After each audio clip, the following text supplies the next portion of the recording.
This How to Admin It will show you how to change or remove Howdy Admin in WordPress. Whenever you log into your WordPress dashboard, you see this Howdy your username. Follow these easy steps to remove this Howdy. First of all, we will install a plugin.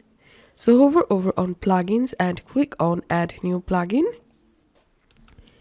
In this search plugins box, type here admin trim interface and search for it.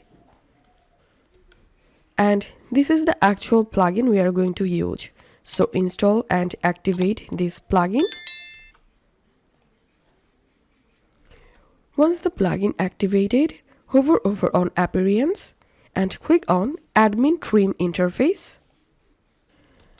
And here you will get bunch of different options to customize your admin panel. To hide this Howdy, here you will get hide Howdy. Just check this box next to Howdy and click on save changes. And after quickly doing it, as you can see, the Howdy has been gone from my admin panel. So that's how we can do it.